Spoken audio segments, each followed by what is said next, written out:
Hello प्यारे बच्चों, कैसे हैं आप सभी। बच्चों, आज हम क्लास 6th NCERT हिंदी की किताब बाल राम कथा का पाठ 12 पढ़ेंगे, राम का राज्याभिषेक। बच्चों, वीडियो को शुरू करने से पहले आप हमारे चैनल को सब्सक्राइब कर ले, जिससे आपको आने वाली नई वीडियोस के नोटिफिकेशन आपको मिलते रहें।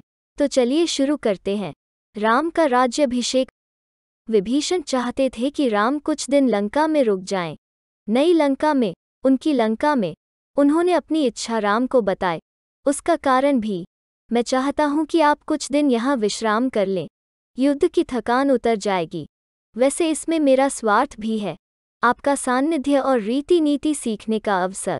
आपने यह नगरी देखी भी तो नहीं है। राम ने लंका नगरी में कदम नहीं रखा था।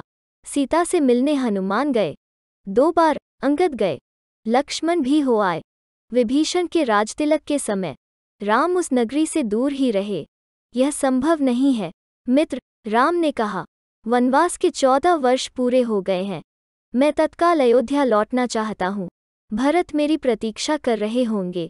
जाने में विलंब हुआ तो वे प्राण दे देंगे।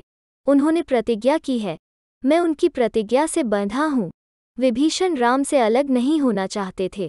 उनका अनुरोध राम ने अस्वीकार कर दिया था, पर वे निराश नहीं थे। इस बार उन्होंने एक नया प्रस्ताव रखा। मेरी इच्छा है कि मैं आपके राज्याभिषेक में उपस्थित रहूं।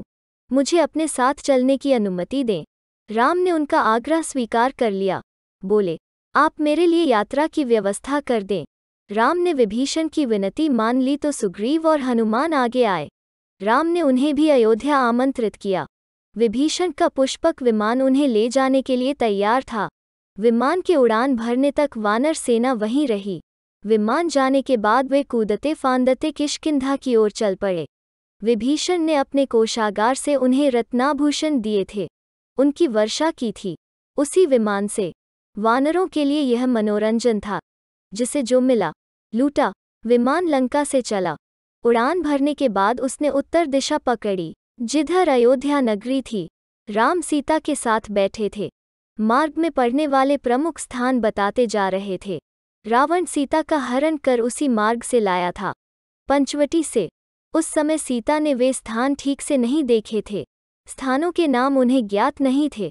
पहले रणभूमि पड़ी, फिर वो पुल जिसे नल और नील ने बनाया था। सेतुबंध किष्किंधा रास्ते में था। वानरराज सुग्रीव की राजधानी थी। सीता के आग्रह पर विमान किष्किंधा में उतरा, सुग्रीव की रानियों तारा और रूपा को लेने। आगे ऋष्मुक पर्वत पड़ा और उसके बाद पंपा सरोवर। उसकी सुंदरता अद्भुत थी। राम ने सीता को एक पतली चमकती हुई रेखा दिखाई। सीते, देखो, यह गोदावरी नदी है। ऊंचाई से इतनी छोटी दिख रही है। इसी के तट पर पंचवटी है।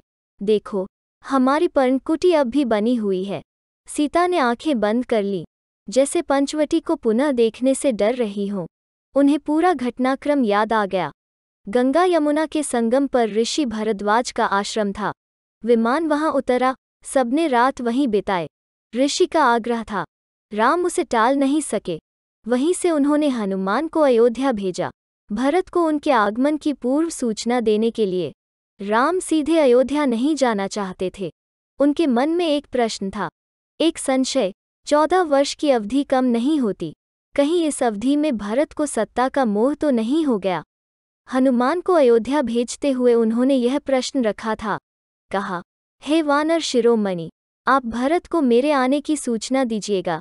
ध्यान से देखिएगा कि यह समाचार सुनकर उनके चेहरे पर कैसे भाव आते हैं। यदि भरत को इस सूचना से प्रसन्नता नहीं हुई तो मैं अयोध्या नहीं जाऊंगा। भरत राजकाज संभालें, इसमें मुझे कोई आपत्ति नहीं। हनुमान वायुवेग से चले, जैसे उड़ रहे हों। मार्ग में निषादराज गोह से भेंट की, उनसे अयोध्या का हाल जाना। वहां से नंदीग्राम पहुंचे। उन्होंने भरत से कहा, श्रीराम के वनवास की अवधि पूर्ण हो गई है।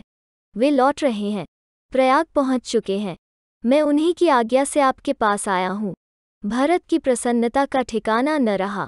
आंखों में खुशी के आंसू थे। वे बार बार हनुमान को धन्यवाद दे रहे थे, यह शुभ सूचना उन तक पहुंचाने के लिए। उनके चेहरे पर केवल एक भाव था, प्रसन्नता। हनुमान उनसे विदा लेकर आश्रम लौट आए। राम के पास अगली सुबह प्रयाग से श्रृंगवीरपुर होते हुए राम का विमान कुछ ही देर में सरयू नदी के ऊपर पहुंच गया। दूर अयोध्या नगरी के भवनों के शिखर दिखाई देने लगे। सबने अयोध्या को प्रणाम किया। उधर भरत से सूचना पाकर अयोध्या में उत्सव की तैयारियां होने लगी। नगर को सजाया गया। शत्रुघ्न राज्याभिषेक की व्यवस्था में लग गए। महल से तीनों रानियां नंदीग्राम के लिए निकल पड़ी। कौशल्या सबसे आगे थी। उन्हें पता था कि राम पहले भरत से भेंट करेंगे। राम का विमान नंदीग्राम उतरा। उनका भव्य स्वागत हुआ।